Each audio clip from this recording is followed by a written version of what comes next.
How can we keep our medications refrigerated when there's a power outage? Hi, and welcome to True North Prepper. In this video I'm going to be talking about using a mini fridge for medications. But first I'm going to give you some background on this. The need for a mini fridge for me stems from something very near and dear to my heart, and that's being prepared while living with type 1 diabetes. Now, to be clear, it's my daughter that has type 1 diabetes, not me. She was diagnosed when she was 5, and it's the knowledge that without a proper supply of insulin that she has a greatly diminished outlook, and that has led me to become more prepared.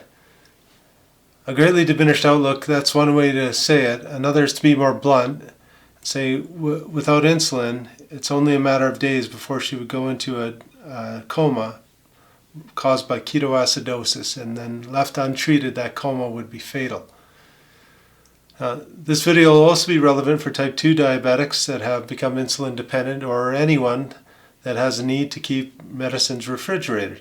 That would also include preppers that want to have a comprehensive preparedness plan that includes antibiotics to have on hand in time of crisis. In this first segment, part 1 of this topic, I'm going to be talking about 2 mini fridges that I have, and also why I think a mini fridge is a good plan in the event of a power outage.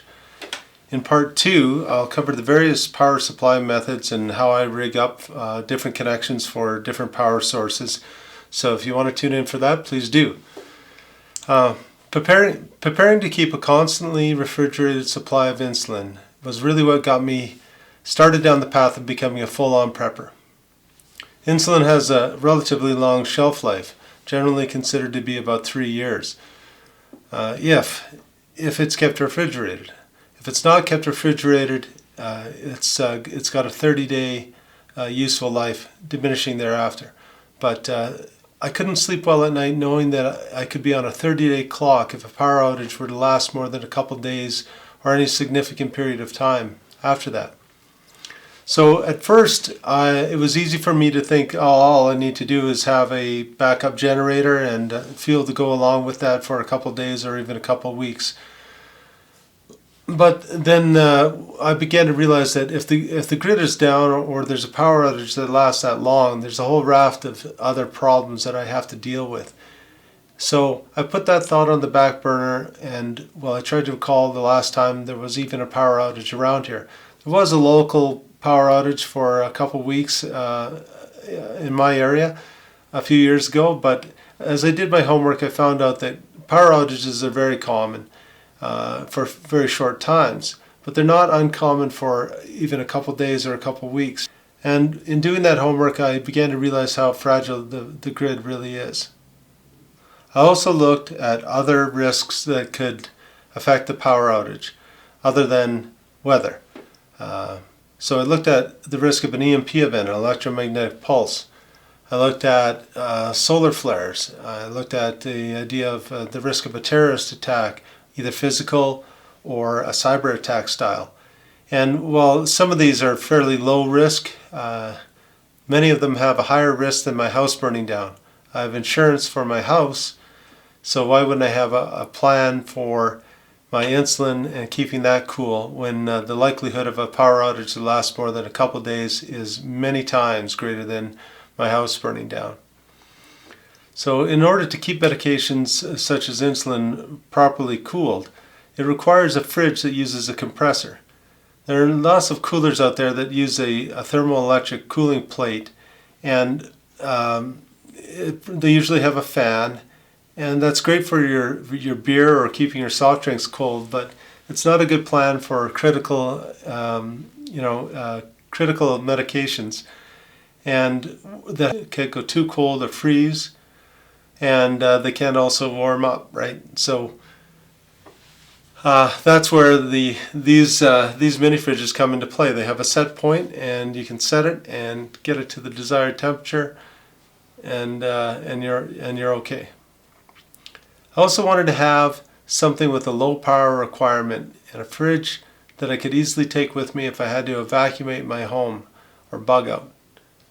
So when it comes to portable mini fridges with compressors inside, not just a cool plate, there aren't that many on the market. When I was first looking back in 2015 and 2016, there was only one or two good options. Now there's maybe three or four on the market. I'm going to review today the Dometic CF11 and the Baby Moose by Chili Moose. All right. Here we have the two mini fridges that I own. This is the Dometic CF11, and this one is made by Chili Moose. It's called their Baby Moose. They both have a similar capacity. The Dometic is rated for 13 cans, soda cans or beer cans. The Chili Moose is rated at 12 cans. They're slightly different shape. The Chili Moose obviously is a little shorter, a little longer, a little flatter. This one weighs 20 pounds, this one weighs 23 pounds, so slightly heavier. The Dometic has a carry strap for it that goes like this, and it's a one strap for over the shoulder. That's not bad. Here's the Chili Moose when it's in its carry case. It has two straps here. I've worn it as a backpack, you can do that. It has openings here for the handles you can still grab, and then the connections for the power. It also has a clear plastic strip here so you can still see the readout for your settings and where you're at for refrigeration. Okay, spin it around. There it is. The Chili Moose has a digital display readout along here. The Dometic, similar readouts across the front here, digital readout. They both have similar connections. My Dometic was bought about 5 years ago, so it has a connection only for a DC.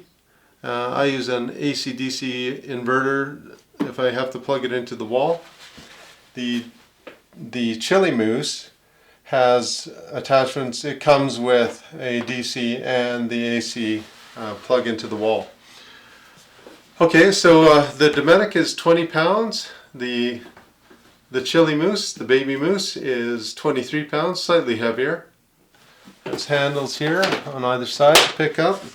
The Dometic doesn't have those handy carry handles, but it does have that strap that you can use.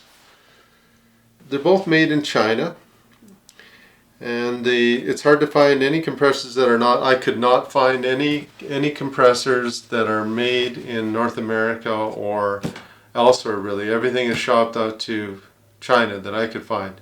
So it has a Wanboa compressor inside, and I believe they're identical compressors, even if they go under a slightly different name. I could find no difference between them when you open them inside. But where it gets to a larger difference is the Dometic is about $650 Canadian, while the Chili Moose is $400 Canadian. If you switch over to US dollars, it wasn't a straight conversion. The least I could find the Dometic for was $615 on Amazon, US dollars. And the Chili Moose, when you do the conversion from Canadian to American right now, you're looking at $300 US. So it's about half the price if you're in the United States and about 2/3 the price if you're up in Canada. So I can load this mini fridge into my truck really easily, but when there's a power outage, what I do is I turn on the mini fridge, get it cooling, assess how long that outage is expected to be, and then make my decisions from there. If I have to go right away, I can put cooling packs in there, load all my medication in. This goes into the truck. I plug it into the DC outlet, and away I go. So when I'm looking at these two mini fridges, I'd have to recommend the Chili Moose. It's about 2/3 the price, and all things being equal, I really like the carry pack. I find the inside is a little better usage. I like it that it's a little flatter and bigger that way rather than the tall and deep that the Dometic has. The Dometic has performed fine for 5 years too, so I can't knock it in that regard. But when it comes down to cost, that matters. Okay, so if you want to buy this, you can go to through my website, click on the link there, and it'll take you to Amazon, and you'll get the best price. By doing that, you support me. I make a little bit of money when you click that link. Not much, but a little. And it'll also give me an idea of what the interest level is out there. And I'd like to provide these at a lower cost if there's enough demand, an interest level out there. You can leave that in the comments. But go to truenorthprepper.com and click on the link and it'll take you there. All right. Anyone that wants to tune in for my next video, which is segment 2, where I go through all the different rig up for power supply and connections, please do. That's prepping with T1D. Okay, thanks for watching. See you next time on True North Prepper.